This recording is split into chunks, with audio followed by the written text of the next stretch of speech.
Barbie Porteza, abay masaya sa kanyang post, Mr. David Licauco.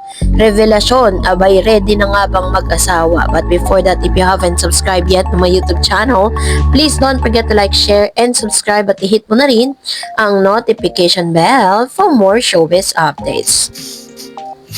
Bago tayo magpatuloy sa ating updates for today's video, nais ko pong magpasalamat sa lahat ng mga legit na nagmamahal at sumusubaybay sa mga updates po natin. Maraming salamat po sa inyong panonood. At ngayong araw, ito na pag-usapan natin dahil nag-post nga si Miss Barbie Porteza sa kanyang IG account kung saan nagpapasalamat siya dahil it's a wrap it up sa kanila pong kanilang taping na ginagawa, yung kanyang project, upcoming project na paparating.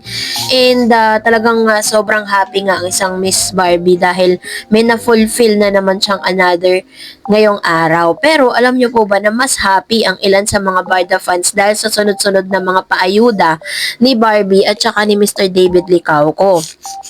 Si David po kasi parang matapos ating ihayag sa inyo na yung pamilya po ni David Licauco ay unti-unti na po na fina-follow yung IG account netong si Miss Barbie na bagay na hindi nila ginawa dati.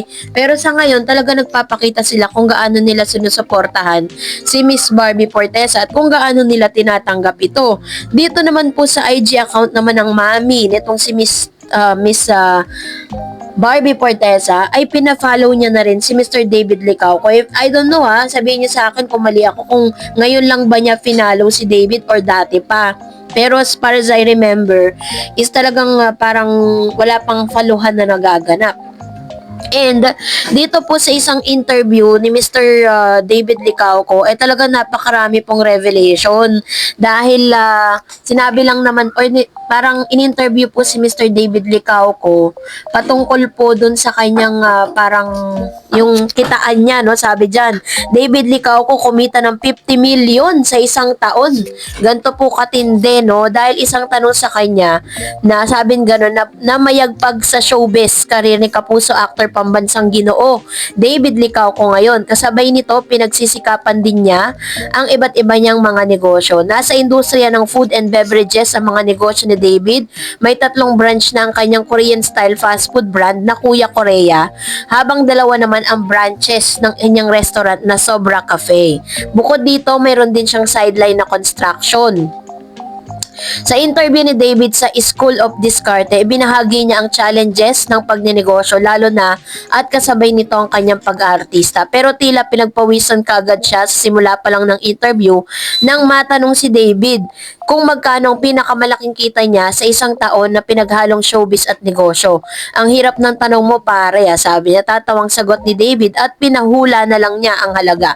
Sa hulang 10 million at 30 million, sinabi niyang mas mataas pa dito. Inamin niyang nasa range ng 50 million ang pinakamalaking kinita niya, pero hindi niya daw nagbigay si David ng eksaktong halaga.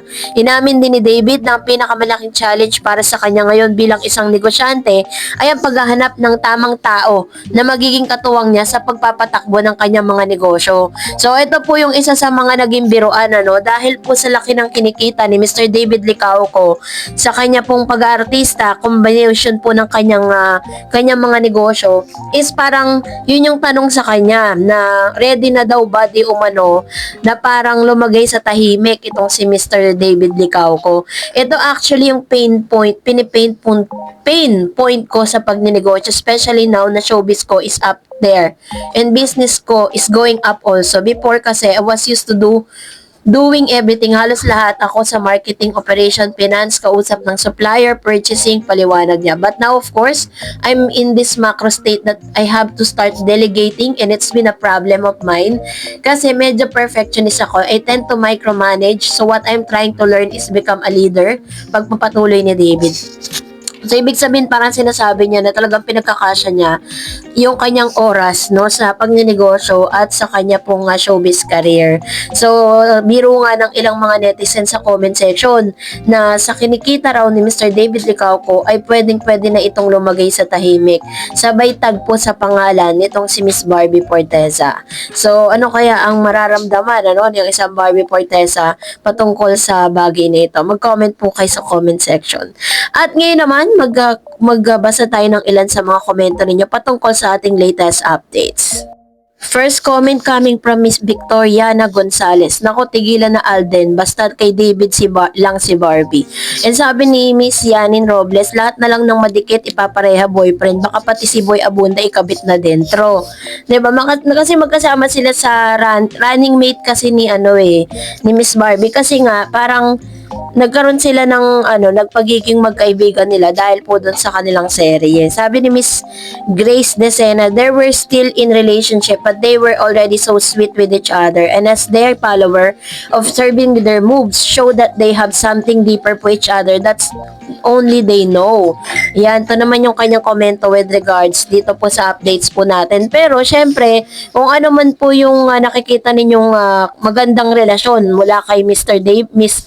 Alden at Miss Barbie, yun po ay plainly magkaibigan po sila. Sabi ni Miss Pamela, true, magkaibigan lang sila Barbie, Alden at Christopher. Huwag niyong gawa ng issue sama Derek Monasterio, kaibigan din nila yan. Huwag na kayong gagawa ng issue, maya kayo at respeto kasi kahit konti sa kanila. Very true. Sabi ni Miss Jack, alam nyo, ganun talaga pag merong close na magkakaibigan, kinaiingitan lalo na pag puro achiever silang dalawa.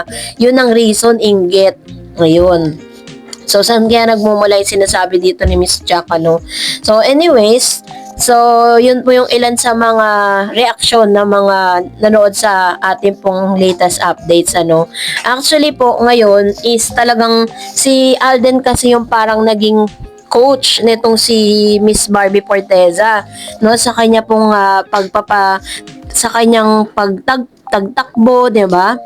And also, sabi ni Miss Mirna, wag silang magsasabi kay Barbie dahil yumaman siya sa sarili niyang pagsisikap. Tatlo silang magkakaibigan, Alden at Christopher. Sinabi na din ni Alden magkaibigan lang sila. Sabi ni Miss Monix, hindi pa ba Alden kay Barbie magkuya lang sila? Oo nga naman, 'di ba? Parang ang awkward naman na pati yung magkaibigan pinag-iisipan ng hindi maganda, 'di ba? Tuloy, kapag po nakarating yan kay Alden or kay Miss Barbie Forteza, syempre ma-awkward na yan dahil nai-issue silang dalawa. So, ngayon, magkakaroon tuloy ng ng parang ayaw na nila ulit magkita or magkasama, 'di ba? Sabi ni Miss Lila, sila talaga kasi kitang-kita naman talaga na nagmamahalan sila, barda lang kami. Salamat sa ayuda at ikaw Sanya, gumising ka. Sabi ni Miss Anita Diaz, Barbie is self-made. The old Chinese tradition has been broken long time ago. Any man or family and whatever NTCT there will be so proud to have Barbie. She's self-made and have achieved more than what they rich kids have. They are more dependent on their future inheritance. Love Barda so much. Actually, totoo yan. Kasi ilang taon pa lang si Barbie, talagang kumakayod na siya. At the same time, talagang nakilala talaga siya. Lahat ng mga nakikita natin ngayon, lahat yun pinaghirapan niya. Diba? At wala po yung inasa yun sa mga kalab team niya. Sabi ni Miss Lilia Bautista, sila talaga kasi kitang-kita naman talaga na nagmamahalan sila. Barda lang kami. Salamat sa ayuda at ikaw Sanya, gumising ka. Ayan. So, pinapagising si Sanya kasi bakit kailangan mag-comment. Sa bagay, hindi naman din niya alam na tatanungin din siya patungkol doon. Sabi ni Miss Anita, yan, Barbie is self-made na daw.